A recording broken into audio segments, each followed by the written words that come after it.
Bonjour, ravi de vous retrouver dans cette deuxième vidéo sur le thème des illusions qui nous détruisent à petit feu, parce qu'elles nous maintiennent dans des états qui ne sont pas naturels, des états de bien-être certes, mais souvent artificiels, des états qui nous empêchent d'être nous-mêmes, qui nous freinent, qui nous bloquent, qui nous illusionnent en fait, parce que parfois on se trompe de chemin, on va le voir après dans les autres illusions, déjà aujourd'hui et puis dans les autres illusions avec la famille et la religion. On peut parfois perdre beaucoup son temps et se trouver dans des chemins de vie où on est prisonnier et qui ne correspondent pas du tout à ce que nous sommes profondément. Alors dans cette deuxième vidéo, puisque la fois passée on a parlé de nourriture affective, aujourd'hui on va parler du romantisme. Le romantisme qui est également une illusion. J'avais parlé donc des nourritures affectives avec voilà, les éléments qu'on fait rentrer dans notre corps pour nous faire nous sentir bien, mais c'est un bien-être qui est artificiel, c'est un bien-être qui est de courte durée et qui n'est pas le bonheur. C'est juste un plaisir extérieur qui est chouette à prendre, mais on avait vu que c'est important de considérer l'illusion pour ce qu'elle est, c'est-à-dire une illusion, c'est-à-dire quelque chose qui n'est pas réel, c'est-à-dire que ce bien-être que je ressens, c'est juste parce que c'est la substance de sucre qui me l'a donné. Ou si on prend l'exemple de la caféine dont je peux parler, la caféine me donne de l'énergie, mais cette énergie que j'ai, c'est pas moi, c'est la substance qui crée ça en fait. Si j'avais pas la substance, peut-être que je serais fatigué. Et c'est un peu l'illusion que donne la caféine et qui est un problème, c'est que la caféine va altérer, va cacher l'état naturel de notre corps. Ça veut dire que je peux être très fatigué, mais si je prends beaucoup de café, je ne vais pas le sentir et j'ai l'impression d'être bien. Sauf que je suis en train de prendre du capital jeunesse du futur, c'est-à-dire qu'en fait, comme à la banque, si j'emprunte, je crois que j'ai beaucoup d'argent, mais en fait c'est de l'argent du futur, c'est de l'argent que je vais devoir rembourser plus tard, de l'argent qui n'est pas encore là. Eh bien c'est pareil avec mon énergie, je prends l'énergie dans mes réserves, mais à un moment donné, je peux prendre café sur café, je vais être épuisé. Donc c'est vraiment une illusion. Et c'est important de ne pas être dupe de l'illusion. Ok, je suis en forme, c'est parce que je prends du Red Bull ou du Coca ou du café, mais est-ce que c'est vraiment ce que je suis? Ben non, peut-être que je suis quelqu'un d'épuisé en fait. Donc c'est important de savoir là où on en est si on veut progresser et de ne pas être dans des illusions. Ça c'était pour les nourritures affectives. Aujourd'hui on va parler du romantisme. Et dans le romantisme il y a 4 idées fausses qui me viennent pour vous illustrer à quel point le romantisme est une illusion. La première c'est l'idée de perfection, on va le voir. La deuxième c'est l'idée d'éternité. La troisième c'est l'idée de complétude. Et la quatrième c'est l'idée même d'amour. Alors on va voir ces 4 idées fausses. On va commencer par la perfection. Et la perfection, c'est le plus simple à comprendre. C'est que souvent, on a l'idée que l'homme ou la femme qu'on va rencontrer, parce que le romantisme, c'est entre hommes et femmes, ça peut être en homme et homme ou femme et femme, peu importe. L'histoire d'amour qu'on va vivre avec la personne, elle sera parfaite. Et l'homme sera parfait ou la femme sera parfaite. Et on la voit parfaite, on voit que ses qualités au début. Donc on est dans une illusion. Quand on est amoureux, on est complètement dans l'illusion. On voit quelque chose qui n'est pas réel. On ne voit que les qualités de la personne. Et puis après, une fois qu'on commence à la connaître mieux ou à vivre avec, tout d'un coup, on voit plein d'autres choses qu'on n'avait pas vues avant. Donc il y a une illusion qui est assez connue, c'est cette idée de perfection. En réalité, ce n'est pas du tout parfait. Il n'y a aucun être humain qui est parfait. Et c'est entretenu depuis l'enfance, puisqu'on parle du prince charmant ou de la princesse, avec cette idée que dans les films, le prince charmant n'a pas de défaut. Vous voyez, il est tout le temps parfait. Il est tout le temps serviable, il est tout le temps gentil, il est tout le temps attentionné, c'est un peu comme un dieu en fait. Et on a tendance à considérer souvent, pas tout le monde, mais c'est une erreur que font beaucoup de gens, c'est que cet homme, c'est un peu comme mon dieu, c'est un peu le dieu. On ne dit pas mon dieu, mais il a des qualités divines pratiquement, il doit être parfait, il sait tout faire, mais en réalité, il a aussi des faiblesses et quand on voit que parfois, il y a des fois il n'est pas motivé, des fois il est épuisé, des fois il est ailleurs, il a d'autres priorités, et tout d'un coup, là, on est très très déçu et on est désillusionné en fait. Donc cette idée de perfection, elle est facile à comprendre, mais c'est important voilà, de se rendre compte que déjà, on est dans une illusion avec l'idée qu'un homme ou une femme serait parfaite et pourrait combler tous nos besoins. Alors, ça sera la complétude qu'on va voir tout à l'heure, mais on va d'abord voir le concept d'éternité. On a souvent, c'est entretenu par notre éducation, souvent cette idée que cette histoire d'amour qu'on va vivre va être éternelle. En tout cas, va durer toute notre vie, le temps de notre vie. Donc, éternité, dans ce sens-là, la durée de toute notre vie. Mais vous avez remarqué que statistiquement, votre première histoire, votre premier grand amour, votre première histoire d'amour, la première quand vous avez commencé à être adolescent ou jeune adulte, c'est rare que ça dure jusqu'à la fin de la vie. La personne avec qui vous êtes, il y a quand même beaucoup de chance, si vous êtes avec quelqu'un, que ce n'est pas la première personne que vous avez rencontrée dans votre vie, enfin avec qui vous avez été amoureux. Mais on a cette fausse idée que ça sera éternel. Et quand on rencontre quelqu'un, même 20 ans après, on se dit, voilà, maintenant c'est la bonne, ce sera entre guillemets, on ne pense pas comme ça, mais c'est sous-jacent, ce sera éternel. Ça veut dire que ça va durer toute ma vie, c'est le bon, c'est la bonne, ça ne va jamais s'arrêter. Et évidemment, c'est une illusion, puisqu'on sait tous, rien que statistiquement parlant, les couples se séparent. Et on n'y pense pas. On est dans une illusion, mais vous allez me dire, oui, mais il ne faut quand même pas commencer à voir tout en noir. Ce n'est pas du tout le but, c'est juste d'être réaliste. Réaliste qu'en fait, les histoires ne durent pas forcément. Si ça dure, c'est merveilleux, et on va tout faire pour que ça dure. On va tout faire pour que ça dure. Mais si on a cette illusion que ça doit durer et que ça va durer, ben on tombe de haut, comme on dit. On tombe de haut, et j'avais fait une vidéo là-dessus sur le détachement, vous pouvez aller la voir, parce qu'on se rend compte qu'on ben souvent, si on n'a pas inclus l'idée que les choses ne durent pas, eh bien, on est dans une grande illusion qui va nous faire beaucoup souffrir par la suite, parce que on l'a tous vécu, des ruptures amoureuses, on ne s'y attendait pas du tout, on n'avait pas du tout anticipé ça, et on ne pensait pas que c'était même possible. Eh bien, c'est une souffrance terrible, en fait. Et donc, cette idée d'éternité est une illusion également. Et donc, on va considérer les choses autrement. Ceci dit, on va tout faire, comme je le disais, pour que ça fonctionne, comme dans l'idée de perfection. J'avais fait des vidéos là-dessus pour réussir son couple. Ça me semble très important de toujours considérer l'autre, son partenaire, comme un prince ou une princesse et de lui parler comme tel. Alors évidemment, ce n'est pas un prince ou une princesse, c'est une illusion, mais c'est une belle illusion qui nous... Mais on n'est pas dupe, on sait que ce n'est pas vrai, mais on va faire comme si. Et ça permet effectivement de réussir beaucoup mieux son couple. Et évidemment, pareillement, on sait que ça ne va pas durer tout le temps, il y a beaucoup de chances que ça ne dure pas, mais on va faire tout pour que ça dure et on va planifier, on va construire quelque chose en espérant que ça dure le plus longtemps possible et en sachant qu'il y a quand même beaucoup de chances qu'à un moment donné, l'un ou l'autre change parce que dans cette idée d'éternité, on a l'impression que tout est immuable, que les gens n'évoluent pas. En réalité, dans la vie, les gens évoluent, vous évoluez, votre partenaire évolue, et il se peut très bien que quelques années plus tard, vous ne soyez plus du tout sur la même longueur d'onde, parce que il y a votre partenaire a d'autres aspirations que vous, alors que vous vous dites, tiens, il a changé, mais il a le droit de changer, comme vous avez le droit de changer également. Et on a cette idée souvent, et même cette culpabilité, qui est de dire, mais quand on s'engage, on ne peut plus changer. Voilà, tu te maries, maintenant tu restes marié. Tu dis que tu es amoureux, tu resteras amoureux toute ta vie. Tout peut changer en fait. Et on a cette idée de non-changement, d'éternité. Vous voyez, c'est une grande illusion qui fait beaucoup souffrir. Parce que je vois combien de fois, et on le voit tous autour de nous, mais moi je le vois dans mon métier, en tant que thérapeute, des gens qui sont détruits, décomposés, parce qu'ils n'avaient pas du tout anticipé le fait que c'était pas... ils pensaient que c'était éternel, que c'était la personne idéale, que c'était la personne parfaite, et ils tombent de très très haut. Donc... j'avais aussi fait une vidéo sur les pervers narcissiques, ou les gens qui ont un comportement pervers narcissique, où tout est bien, et puis paf, ça change complètement. La personne se montre tout à fait à l'opposé de ce qu'elle était, et on est complètement décomposé. Dans ce cas-là, effectivement, on ne s'y attend pas, parce que ça, on ne l'anticipe pas en général, mais vous voyez qu'en fait, tout peut changer à tout instant. Et donc l'idée, c'est d'être prêt au changement, que la vie, c'est le changement. Et donc tant que ça ne change pas, c'est merveilleux. Il y a toujours de l'amour, il y a toujours l'envie d'être réciproque, d'être ensemble. Et c'est pour ça qu'on peut même s'émerveiller chaque matin, si on dort avec la personne, on vit avec elle, de voir qu'elle a toujours envie d'être avec nous, de lui demander même, et de voir que c'est le cas. En fait, de se déclarer l'amour chaque matin, ou pas chaque matin, mais vous voyez régulièrement, et d'être émerveillé du fait que ça continue, parce que la règle générale, c'est que c'est pas ça qui arrive en fait.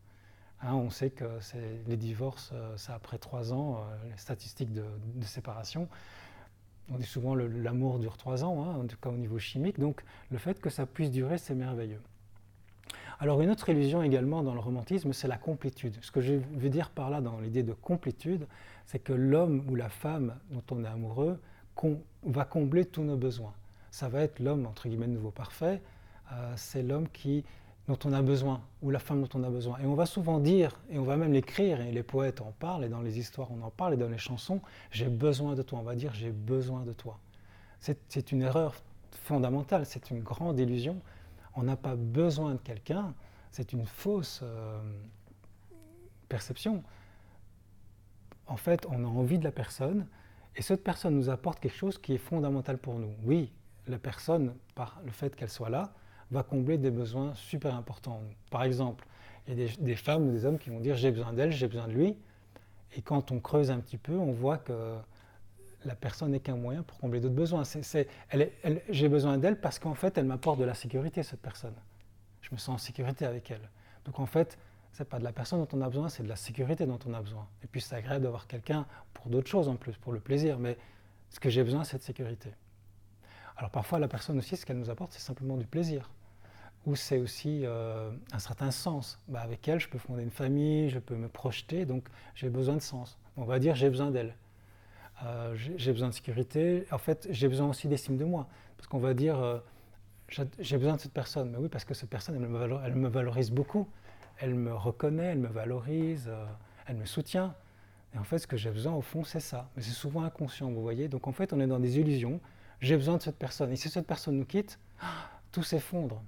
Mais en réalité, c'est que nous pouvons toujours combler nos besoins de sécurité, d'estime de soi, de sens, de plaisir, par plein d'autres moyens. Mais on dit non, l'illusion, c'est nous, il n'y a qu'elle qui peut faire ça. C'est évidemment pas vrai, puisqu'il y a une multitude, une abondance d'êtres humains autour de nous. On est quand même beaucoup, on est 7-8 milliards.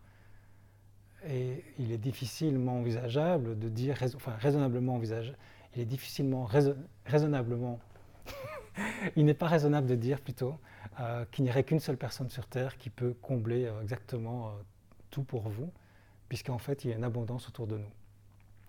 Et donc cette idée de complétude, elle est fausse, donc je n'ai pas besoin de quelqu'un, j'ai beaucoup de plaisir à être avec cette personne, je suis très amoureux, mais c'est important de comprendre qu'on n'en a pas besoin. Parce que sinon, ça crée du stress en plus. C'est une illusion qui crée du stress, parce que quand je pense que j'ai besoin de quelque chose qui est à l'extérieur de moi, et en plus cette personne, elle est douée de libre arbitre, ça veut dire qu'elle peut décider de ne pas rentrer à l'heure, d'aller avec quelqu'un d'autre, de changer. Mais alors moi je suis stressé. J'ai besoin de quelque chose que je ne contrôle pas et qui peut à tout moment partir. Mais c'est hyper stressant, vous voyez. Donc c'est une illusion qui nous crée beaucoup de stress et qui donc nous empêche d'être vraiment nous-mêmes. Ce que nous sommes profondément, on va le voir au fil des vidéos, c'est plutôt un état de plénitude, de sérénité. Alors ça, c'était le troisième concept erroné, la complétude. Et le quatrième concept erroné, c'est l'amour lui-même. On dit je l'aime, je l'aime, je l'aime. Il m'aime, il m'aime, il m'aime, ou elle m'aime, la personne. Mais est-ce vraiment de l'amour? Est-ce vraiment de l'amour si on pense que si la personne qu'on dit aimer tout d'un coup n'a plus d'argent, ou n'a plus de libido, ou ne vous valorise plus, tout d'un coup on l'aime un peu moins, vous voyez? On l'aime pour ce qu'elle nous apporte, la personne en fait, on l'aime pour ce qu'elle nous apporte. On a déjà vu souvent des femmes qui quittaient des hommes parce que les hommes n'avaient plus d'argent, ou l'inverse aussi, des hommes qui quittaient des femmes parce que les femmes n'avaient plus de situation, ou n'avaient plus de libido, ou vieillissaient, et les hommes, tout d'un coup, on l'aime moins.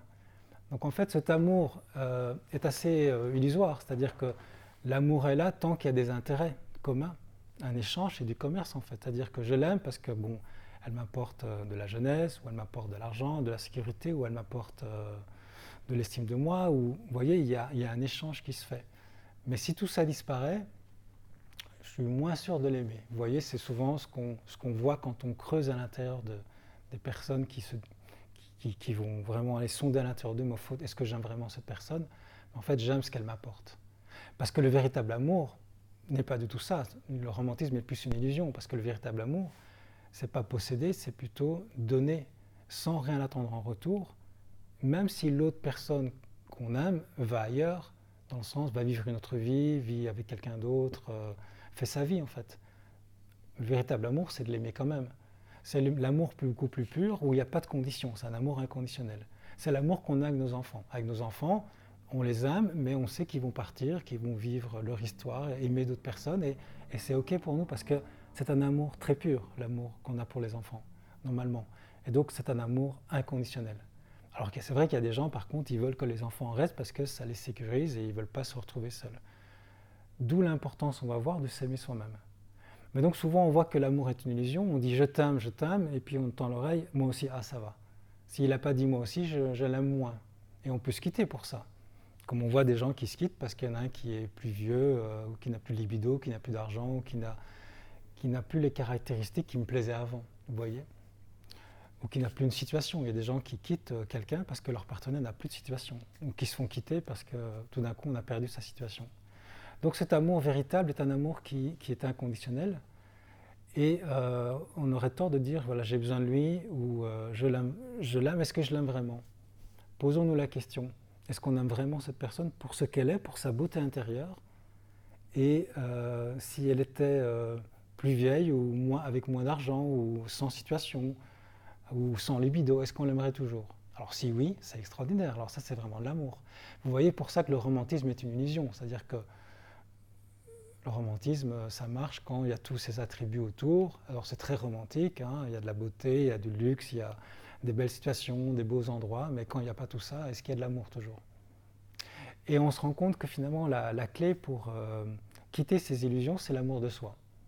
C'est vraiment l'amour de soi, c'est-à-dire que je n'ai plus besoin de l'autre, j'ai toujours du plaisir avec l'autre, mais je ne suis pas dans l'illusion, je ne suis pas bloqué dans cette illusion, et je sais que ça peut ne pas durer, et je sais que ce n'est pas parfait, et je sais que ce n'est pas lui qui peut combler tout dans ma vie. Pourquoi? Parce que je suis bien avec moi-même, entre guillemets autosuffisant, dans le sens que je suis bien avec moi-même, je m'apprécie tel que je suis, je peux combler mes besoins autrement, parce que j'ai des amis, parce que j'ai des activités, parce que j'ai des passions. Et donc la présence de l'autre est un plus extraordinaire, et je m'en réjouis, et je vais vivre des choses extraordinaires avec la personne de manière très romantique. Je peux être très galant, ou voilà, on peut considérer l'autre comme un prince ou une princesse, donc on va être dans cette idée romantique, en jouant un petit peu avec les illusions romantiques, sans être dupe, parce que ça peut ne pas durer, ça peut s'arrêter. Mais dans tous les cas, je suis bien. Et pour être aussi cool, comme je l'explique, la clé, c'est de pouvoir s'aimer. Et s'aimer, c'est une des choses les plus dures au monde, et je ferai bien des vidéos là-dessus. S'aimer, c'est vraiment pas facile, parce qu'on n'a pas appris ça à l'école, on a plutôt tendance à se juger. Et quand on essaie de s'aimer à travers le mental, qui se dit voilà tes qualités, ben ça ne fonctionne pas très bien, parce qu'ok, on voit des qualités, mais on voit aussi des défauts. Et puis c'est jamais assez. Et en fait, le véritable amour de soi, et on rejoint la vidéo de la dernière fois sur les nourritures affectives, c'est la même clé, c'est d'arrêter de penser. Et c'est simplement d'être présent. Et de faire cet exercice que j'ai proposé, où on oublie qui on est, et on est juste présent. Et quand on est vraiment présent, quand on est vraiment pleinement sans mental, dans la présence, dans l'observation attentive du moment présent, il y a une énergie qui vient, cette fameuse joie sans raison dont j'ai parlé dans plusieurs vidéos, qui fait que je ne me pose même plus la question si je m'aime ou pas. Je m'aime naturellement, parce qu'un être humain qui est dans le présent n'a pas de problème avec lui-même. Il ne s'estime même plus puisqu'il n'est plus un personnage. On ne se dit pas je suis bien, je suis mal, c'est que des jugements. Il n'y a plus de mental quand on est à la présence. Donc s'il n'y a plus de mental, il n'y a plus de problème de savoir si on s'aime ou pas. On n'est plus dans le calcul, j'ai besoin d'amour, on est juste dans l'amour. Dans cet instant présent, on est dans cette énergie d'amour en fait. Et c'est la clé. Et on va le voir que c'est cette clé qui va nous être utile également pour sortir des autres illusions. On parlera à la prochaine vidéo de l'illusion de la famille, qui est également une grande illusion dont il est intéressant de pouvoir connaître pour s'en libérer si on est prisonnier de cette illusion de la famille. Donc au plaisir de vous retrouver dans la prochaine vidéo, et puis ravi de vous lire parce que c'est un sujet qui pourrait vous interpeller, voire choquer, donc ça m'intéresserait d'avoir vos avis là-dessus. C'est toujours enrichissant de partager. Au plaisir de vous retrouver dans la prochaine vidéo.